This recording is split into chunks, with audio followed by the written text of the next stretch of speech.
Not really. Obviously, I always like to tell the team we played they played well, and they did. But self-inflicted errors on offense were crucial. The 9 penalties on offense, which is unheard of and absolutely uh, unacceptable. We forced a couple throws that we just got to make the right reads. But about what I thought. Is there anything you can trace back to like training camp that you would adjust maybe going into next year in terms of it, or was it just that day? Training camp. Yeah, anything in terms of how it was constructed and time and reps and things like that, since there were so many offensive operational issues? No, I mean, of course, at the right time I'll review that. But when you start, like the penalties, we had, I believe, one substitution that we had, uh, alignment issues. That I don't know what that's just lack of discipline, lack of focus. You're lined up off the ball, and then the receiver covered up someone once, and then a couple holding penalties. So, but we'll evaluate everything. A lot of moving parts offensively, in and out formations, different personnel groupings. Do you maybe think about paring that down a little bit, simplifying things moving forward? We had that conversation already, and we just, once again, we got home late. We met with the players, watched the videotape, and I just popped out here, so I haven't really met with the staff, offense staff this morning. On defense, I haven't had a chance yet. Okay, and then you may look at me like I've got 3 heads here, but balancing developing a quarterback versus winning a game in the second half of a game that's 3 touchdowns, you're not going to come back and win those very often at this level. Was there any conversation about, okay, let's just run the offense as opposed to maybe 2-minute and 4 wide and throwing 51 times with defensive got their ears pinned back? Is that, you see what I'm saying? Yeah, there was never a time that we threw up the red flag and said we're done. You've seen it before. I've been a part of games like that where a guy catches fire and you come back. I mean, there was times where we're moving the ball and you score. It was 27-14 at one time, and we're still cooking. And then makes a couple penalties and make a mistake, and then I think at the point the fine line is how do you continue to get reps for a young quarterback yet not wear your team out. You're down to 48 players active and then the practice squad. So that's the conversation piece we're having as well.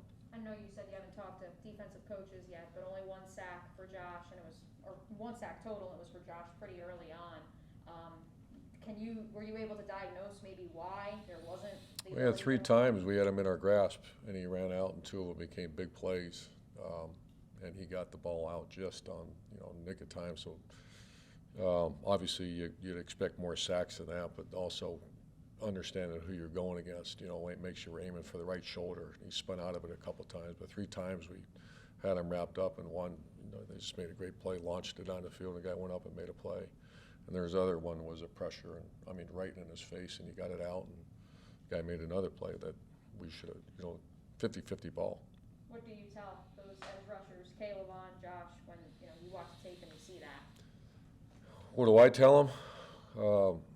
Well, I haven't had a chance to visit with him yet, but we're going to visit as a staff, and then you just got to we call them snapshots. You got to snapshots. You have to put the players in those kind of positions in practice and train them to how to attack an athletic quarterback like that.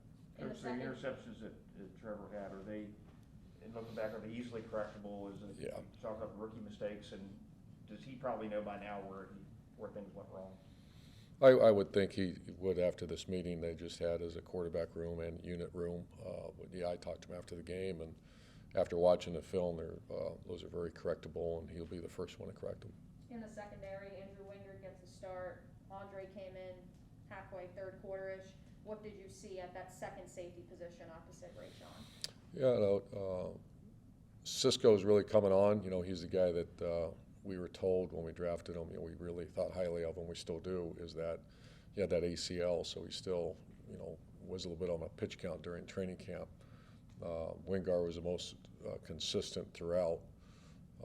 Missed a tackle, had a chance to make a couple plays. He just, we're not throwing anybody under the bus yet, but Cisco's a guy that we believe has a great future here. And he played pretty well when he was in there.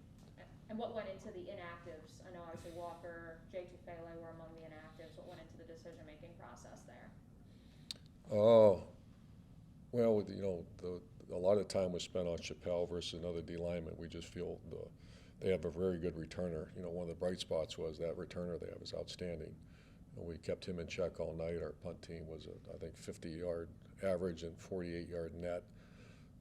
We spent a lot of time on that. Coverage units were really good Saturday. And I was really, like my mind always does, I go right to that, who they have a returner. You want to lose a game fast, not cover. So that was where we spent a lot of time on Walker. Well, I think it's 8 linemen. And we just felt like Jay Richardson, Will, I'm sorry. Will has been more consistent than Walker right now.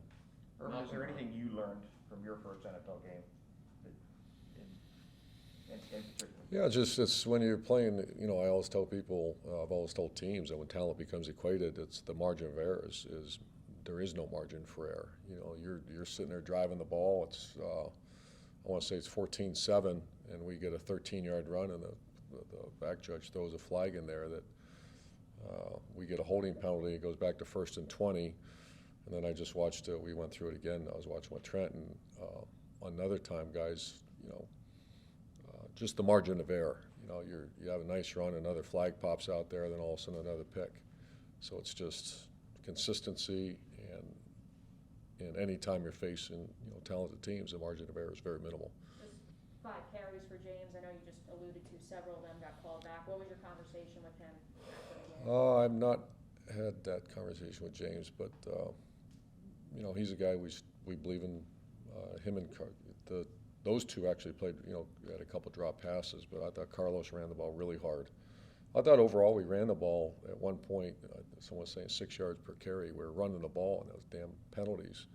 And you find yourself off schedule, then you look at the scoreboard and you change your game plan. So that was one of the bright spots. I thought the tight ends played decent in the run game. I thought we blocked them decent in the run game, and the running backs ran hard. But we got out of schedule. Malcolm Brown had 7 tackles. How did you feel like he played for you? Very consistent. Josh Allen played the best on defense, and Malcolm was there. And I don't have that sheet in front of me, but Josh got the only guy really that played well enough to grade a winning effort. I know you can't take penalties out of it, but penalties aside, how the offensive line play? For throwing that many times, and I think we gave up 1 sack. I'm trying to find the bright spots, and the bright spots are that they had pretty good defense line, and our guys hung in there. We expect them to play better consistently throughout the whole game, but we're not going to be a 51. Better not be a 51 drop back times a game. Having been through a week of preparation for a regular season game and a regular season game, do you adapt anything this week in terms of how you prepare the team now that you've been through it? Positive is we're all healthy. I haven't got the final trainer report, but the original one right after the game was we're healthy. Everybody should be good to go. That's a positive. We met today. They get their lift in, and then tomorrow they're off, and then you go Wednesday, Thursday, Friday. Last week we had the bonus day. You had the Monday, but do what we do. From a coaching standpoint, you felt like you'll take the same approach, installation and message and all that sort of thing? That's different each week. We're not there yet, but that's what we're getting ready to go do now. I understand you haven't talked to everybody yet, but following and now watching the game back once or twice, offensive play calling, what was your evaluation of how you guys were able to move the ball up and down the field and maybe not move it up and down the field? Yeah, to me, it goes back to fix the self-inflicted errors, which you hear that quite often in this sport. And I had a chance to deep dive into the complete play calling. Watched it for 2 hours this morning. I'm going to go back and be involved in the afternoon meetings as well. But it's fixing the self-inflicted errors that put you backwards. And inopportune, we get a couple holding calls, and you're just 1st and 20, and you're trying to just get back in sync. So that took away when you start asking questions like James Robinson and the run game. 2nd and 20. That's what got us out of the on schedule game plan. Trey Herndon, 1 more week? It's close.